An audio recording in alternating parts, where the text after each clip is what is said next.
PT MRT Jakarta melalui anak perusahaannya PT Integrasi Transit Jakarta menyiapkan Extended Concourse atau ruang bawah tanah untuk mengantisipasi lonjakan penumpang hingga 6.000 orang di stasiun MRT Bundaran HI setelah perpanjangan rute MRT fase 2. Area ini berada tepat 18 meter di bawah anjungan halte Transjakarta Bundaran HI dan di atas jalur MRT Bundaran HI.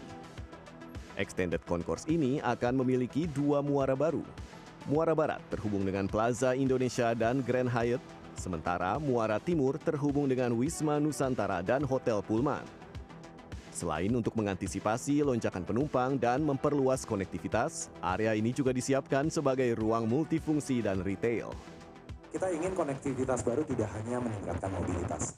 Jadi nggak hanya Anda berjalan dengan gampang, dengan nyaman, ada ruangan AC gitu ya. Tapi dia harus bisa mendukung aktivitas publik untuk pemenuhan mobilitasnya. Jadi yang kami harapkan Extended Concourse ini akan menjadi presiden positif, ya, akan menjadi hal baru untuk meningkatkan kualitas orang bergerak, terutama di Bundaran HI. Konsep tersebut menjadikan ruang transit tidak lagi sekedar tempat untuk berpindah. Di dalam concourse akan disediakan 24 area multifungsi dengan total luas sekitar 4.439 meter persegi. Area tersebut dapat dikembangkan untuk F&B, retail, lifestyle, layanan, hingga tenant partnership. Mengapa itu penting? Karena bagi pejalan kaki, daya tarik ruang itu penting. Ya, apa itu misalnya untuk kuliner, ada perdagangan, ada pelayanan, dan sebagainya. Dan ini juga bagi MRT sendiri bisa menjadi non-farebox income. Artinya ada sumber pendapatan di luar tiket. Pemanfaatan komersial di concourse ini pun akan dibuat berbeda dari konsep retail di stasiun MRT sebelumnya.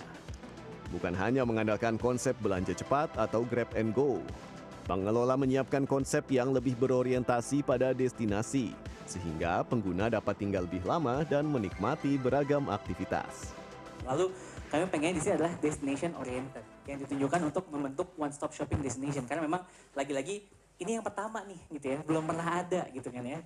Tadi Pak Ferry juga sebutkan bahwa kami pengennya pada saat orang datang, mereka nggak kayak cuman grab and go lagi, bahwa mereka stay, mereka bisa lihat bisa ngapain sih di sini gitu ya, nggak hanya makanan aja, ekosistem komersial yang lebih lengkap sehingga dapat menjadi titik temu bagi pengguna. Area ini juga dapat dimanfaatkan untuk media iklan yang diharapkan mendorong aktivitas dan pertumbuhan ekonomi baru di kawasan Bundaran HI.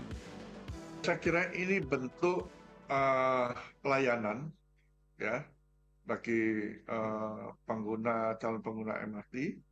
Bisa itu memberikan layanan yang seamless juga. Di sisi lain juga selain meningkatkan jumlah penumpang, juga untuk mencari pendapatan baru. Ya, dengan adanya ruang-ruang komersial itu bisa dimanfaatkan. Dan ini menunjukkan itu salah satu ciri dari kota global adalah tidak harus yang bentuknya integrasi yang air grid atau yang lain, tapi ada integrasi yang di dalam tanah. Namun bertambahnya aktivitas juga berarti bertambahnya tantangan pengelolaan. Keamanan, kenyamanan, kebersihan, serta kelancaran pergerakan pejalan kaki harus tetap menjadi prioritas. Pembangunan fisik Extended Concourse masih berlangsung dan per Juli 2026 progres konstruksi tercatat 21,46%. Proyek ini ditargetkan selesai pada Mei 2027 dan rencana diresmikan pada Juni 2027 bertepatan dengan 5 abad Kota Jakarta. Pada akhirnya Extended Concourse tidak hanya berbicara tentang ruang tambahan bawah tanah saja, tetapi ruang ini diciptakan untuk orang bisa bergerak, beraktivitas, dan mendorong terjadinya perputaran ekonomi di daerah kawasan.